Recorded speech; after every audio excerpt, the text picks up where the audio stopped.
Suitability reports are the great curse of financial advisors. Most of them are pretty good at getting on with people, discovering their needs, wishes, and giving advice, but find writing them the advice down and giving the reasons for their recommendations something of a nightmare. Certainly compliance checkers consider most financial advisors at potential risk when it comes to these documents. So thought I'd have a go at making it a bit easier. The suitability report has one requirement that is surprisingly often missed out, and that is a concise, clear statement of what the advice is. You'd think it was pretty obvious, but you'd be surprised how many times I've struggled to work out precisely what it is that the advisor is recommending to the customer that they should do. So that must be right. The real problem comes from the requirement to state your reasons for why the advice is suitable. It sounds perfectly logical until you start thinking about it.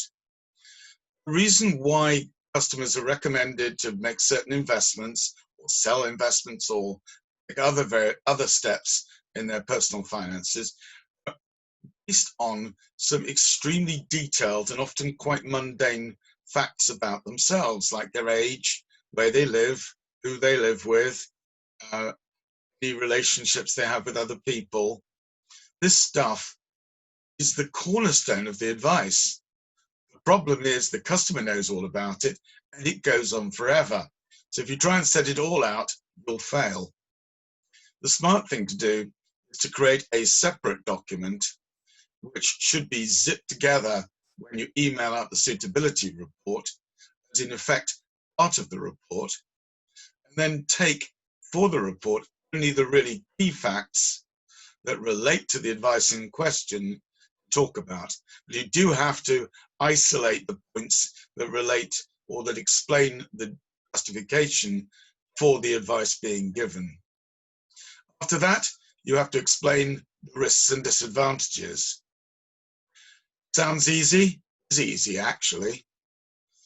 Many advisors, tied perhaps too much to their compliance departments, just shove in the standard risk warnings. This is completely the wrong idea. An irrelevant risk warning telling you about past performance, for example, when there isn't any reference to past performance, is actually distracting the reader's attention from the actual risks that they may face by following the recommendation. It's not that difficult. The financial advisor should, when making a recommendation, think what could go wrong and succinctly state what that is. Perhaps the investment could go down in value. Okay, say so. Perhaps it could go down a lot, in which case you do have to make that clear. Or perhaps the income expectations from the investment will not be achieved, in which case that needs to be indicated too. But make the risks relate to the recommendation, and you're already half the way there. You are expected, as part of describing the risks and disadvantages, to explain the charges involved, and that is not straightforward.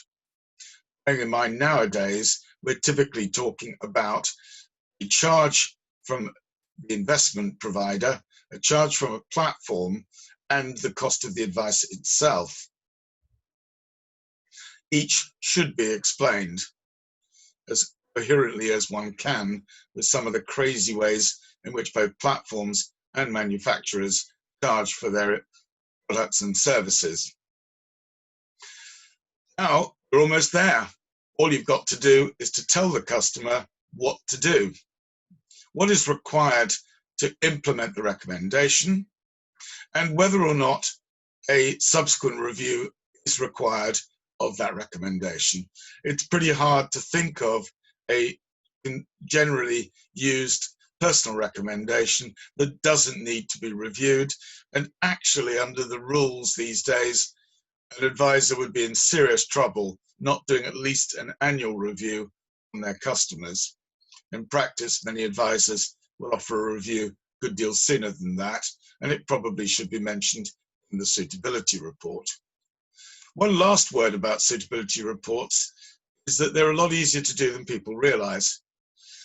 The annual review report, which I've just mentioned, typically takes a survey of what the customer's got and what's happened in the previous year and any changes in the customer's circumstances and makes recommendations. It is a suitability report in that respect. But sometimes it will say things like, when the new tax year comes along, I recommend that you use up your ISA allowance by investing in an equity fund or any old fund, actually. It doesn't need to specify precisely that. When ISA time comes along, i.e. the new tax year, the investment advisor can actually link his report to the annual review report and say, look, previously I recommended we use the ISA allowance. I do have to explain why I'm recommending the following fund or funds based on your attitude to risk. Okay, that's an explanation.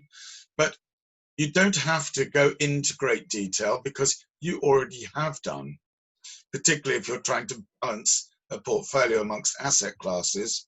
You may have said in the annual report that at the time when the ISA recommendation is made, there'll be an attempt through that recommendation to do a bit of portfolio balancing. You can now say, this is the balancing, and that's why I'm recommending this particular fund or product. There's absolutely no justification, by the way, for describing that as an execution-only transaction. It isn't one. It's a case where the advisor is acting on an earlier recommendation by providing a second one that implements the earlier advice. So you can see, suitability reports aren't that difficult if you keep them simple. And above all else, if you keep out all that personal, detailed fact-finding stuff into a separate document where it belongs, because frankly, there aren't many customers who really want to know what age they are. Thank you.